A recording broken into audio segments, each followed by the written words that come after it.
Nah, negara manapun yang menggugat kemandirian Indonesia atas kekayaan alamnya tidak akan bisa. Karena negara kita negara yang mandiri.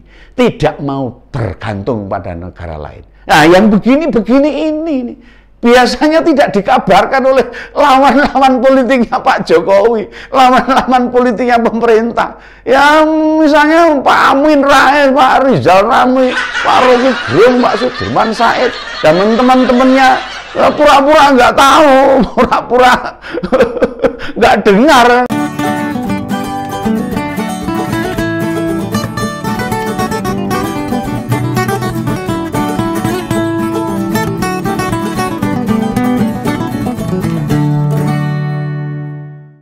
Oke, kembali lagi ketemu dengan Om Begawan. Wah, ini saya mau mengabarkan sesuatu tentang Pak Jokowi, presiden kita yang kendele ora umumnya. Salam sejahtera bagi semua ya. Ya, di tengah-tengah hiruk pikuk berita politik di Indonesia ini, wah, yang penuh akrobatik, banyak hal-hal yang disampaikan oleh para politisi-politisi sehingga masyarakat semakin bingung. Tidak banyak yang tahu. Pak Jokowi itu berjuang dalam senyap, meneng-menengan menghadapi penjajah VOC. Ini menurut Begawan ini. VOC itu padahal zaman dulu itu yang mau kembali menjajah Indonesia. Oh, jangan salah. Ini bener loh ini. Dan cara mereka menjajah sekarang ini sudah tidak seperti dulu lagi. Oh enggak, wah mereka datang membawa pasukan gue bedil atau beralasan dagang ya. Setelah itu menguasai berbagai hasil pertanian dan produksi di Indonesia itu ya mungkin zaman penjajahan dulu bisa terjadi seperti itu. Atau sebelum Pak Jokowi jadi presiden mungkin bisa itu loh. Nah, jangan harap lembaga-lembaga dunia bisa membantu negara-negara Eropa yang mau kembali menguasai, mengatur-atur kekayaan alam seperti dulu. Oh, jongasi ini. Mungkin nggak bisa inilah. Kekayaan alam seperti dulu, mereka itu mencoba itu memojokkan Indonesia lewat Uni Eropa maupun IMF untuk membuka ekspor produksi bumi secara langsung. Tapi apakah Pak Jokowi mau? Oh ya orang gelem nggak mau. Badannya kecil dan kuandele ora umum. Beliau itu sudah melarang berbagai hasil bumi langsung diekspor dalam bentuk mentah. Rugi gitu loh. Ya ini hitung-hitungan secara ekonomi ya rugi. IMF atau International Monetary Fund itu memprotes kebijakan Indonesia. Ngamuk-ngamuk itu.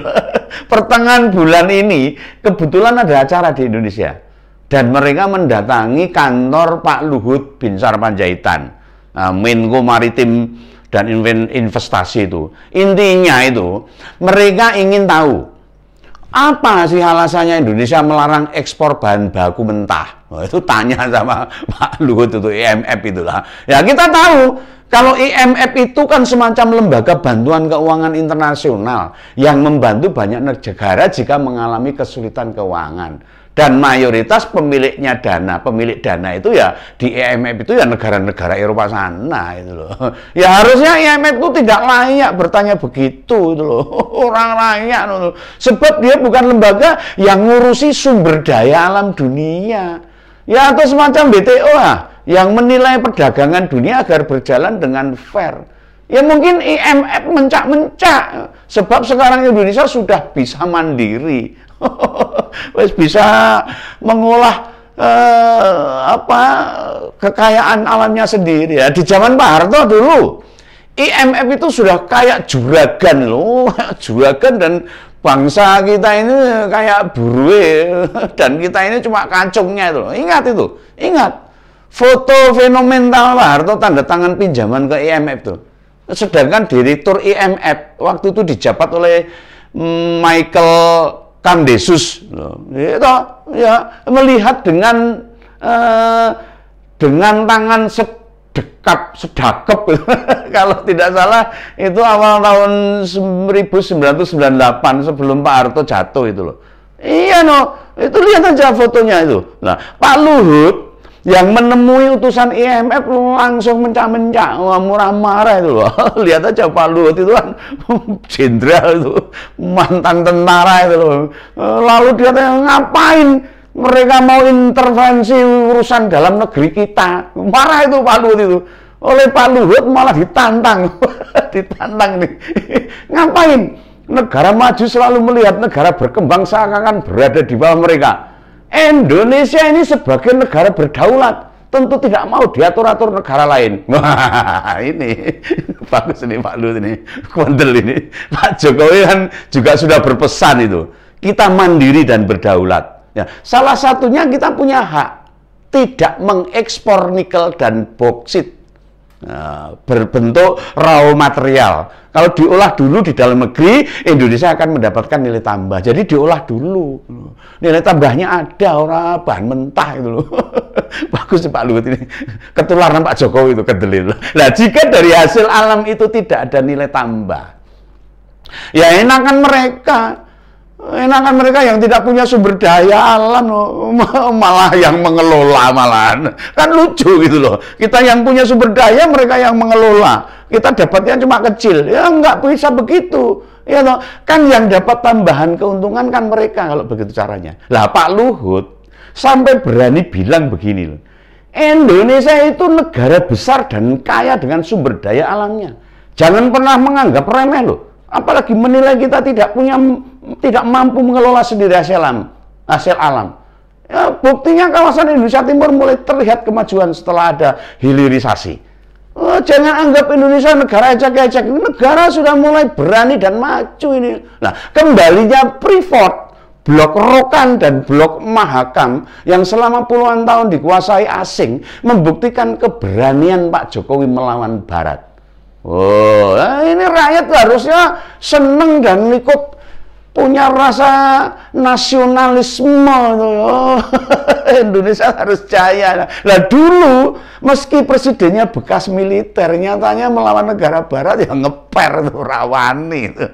Pak Jokowi orang biasa badannya kecil, kendele ora umum. Nah padahal bukan hanya latar belakangnya TNI. Visinya juga gede loh, keker loh. Tapi mentalnya, aduh ampun itu. Jauh lah sama Pak Jokowi. Yang oleh para pembencinya disebut pelongo-pelongo itu. Iya nih, Pak Jokowi itu disebut pelongo-pelongo. Oh, disebut petugas partai. Dan narasi-narasi negatif yang lainnya yang ditujukan ke Pak Jokowi. Kenyataannya Pak Jokowi itu kendele ora umum. Barat aja dilawan loh, jangan salah ini. Nah, keberanian Pak Luhut itu tentu saja diajari oleh Pak Jokowi. Nah, Pak Luhut juga malu loh. Oh, dia jenderal mantan tentara, masa Pak Jokowi berani, dia nggak berani, mesti ya malu lah. Memang Pak Luhut berasal dari militer, tetapi kan yang dikuasai Pak Luhut strategi perang. Nek perang gue bedil itu Pak Luhut pinter itu. Nah, beda dengan Pak Jokowi, presiden yang mantan pengusaha mebel, tukang kayu loh itu Pak Jokowi itu, sehingga tahu atau menguasai strategi dagang. Dagangnya yang dikuasai oleh Pak Jokowi, kalau Pak Luhut perangnya kan menyatu kan bagus loh. Nah sekarang Eropa kena batunya menghadapi Pak Jokowi.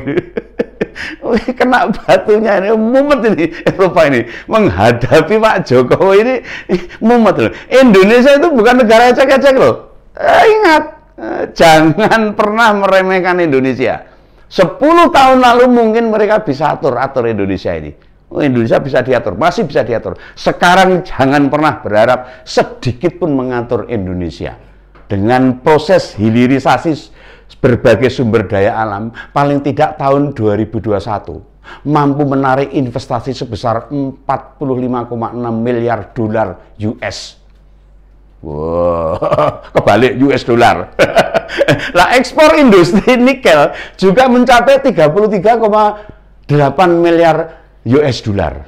Oh, yang terpecah dari ekspor besi dan baja. Bayangkan itu. Seperti apa nih kenaikan ekonomi di Indonesia, dan itu untuk rakyat, untuk kesejahteraan negara dan bangsa ini. Dulu tidak ada pemisahan ekspor begitu. Karena yang diekspor memang bahan mentahnya. Mereka yang ngolah, mereka yang dapat keuntungannya. Jadi jangan harap VOC era modern. Ini sebutannya Om Begawan ini. VOC era modern, entah berupa itu IMF atau WTO atau apapun yang mau mencoba menekan Indonesia, tidak akan pernah tunduk Indonesia ini selama di bawah kepemimpinan Pak Jokowi. Dan mungkin nanti ada penerusnya yang mirip-mirip Pak Jokowi. Nah, saat ini saja kita sudah bisa mengekspor besi dan baja, tidak lagi hanya berupa biji nikel semata. Nah, semenjak Pak Presiden Jokowi melarang ekspor biji nikel, sekarang aturan pelarangan juga segera menyasar ke produk lain. Misalnya timah, boksit, tembaga, dan lainnya akan dilakukan hal yang sama. Termasuk sudah dipikirkan beberapa produk pertanian juga akan dibatasi ekspor mentahnya. Yang sudah masuk dipertimbangkan kopi dan jagung. Karena produksi kopi di Indonesia ya cukup besar. Jagung juga sudah mulai besar sekarang. Nah, tentu tidak menutup kemungkinan berbagai produk lainnya akan ada pembatasan. Nah, ini loh pentingnya. Pentingnya kita punya pemimpin yang bukan hanya bisa memimpin negara ya seperti ini. Mengembangkan kekayaan negara itu penting juga. Mengolah sumber daya alam. Tetapi juga kopik atau keras kepala dalam urusan mensejahterakan masyarakat. Tidak ada yang bisa mengatur Pak Jokowi.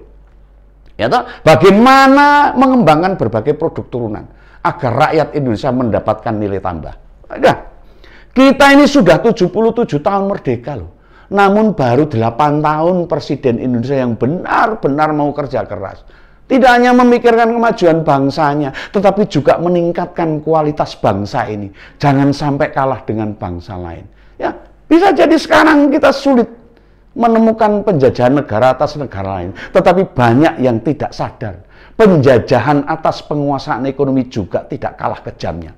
Indonesia yang kalah gugatan dengan Uni Eropa soal nikel saat ini juga sedang melakukan banding. Wah, Pak Jokowi maju terus, pantang mundur.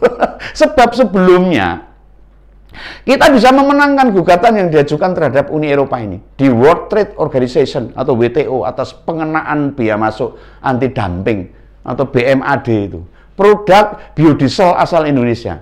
Hasil akhir putusan panel dispute statement body atau DSB WTO memenangkan 6 gugatan Indonesia atas Uni Eropa. Berpijak pada putusan itu, Pak Jokowi tetap optimis. Negara manapun yang menggugat kemandirian Indonesia atas kekayaan alamnya tidak akan bisa. Karena negara kita negara yang mandiri, tidak mau bergantung pada negara lain. Nah, yang begini-begini ini nih, biasanya tidak dikabarkan oleh lawan-lawan politiknya Pak Jokowi, lawan-lawan politiknya pemerintah. Ya misalnya Pak Amin Rais, Pak Rizal Ramli, Pak Rocky Gerung, Pak Sudirman Said, dan teman-temannya pura-pura nggak tahu, pura-pura nggak dengar. Mereka tidak mau mengapresiasikan atas prestasi yang dicatatkan Pak Jokowi ini. Ya namanya juga orang-orang pembenci ya, tidak bisa melihat keberhasilan lawan politiknya, apalagi mau mengakui. Wes lah, yang penting saya salut dengan Pak Jokowi dan Pak Luhut Binsar Panjaitan. Terus untuk rakyat dan negara dan bangsa ini. Salam Begawan, salam Ngompol, sampai ketemu lagi.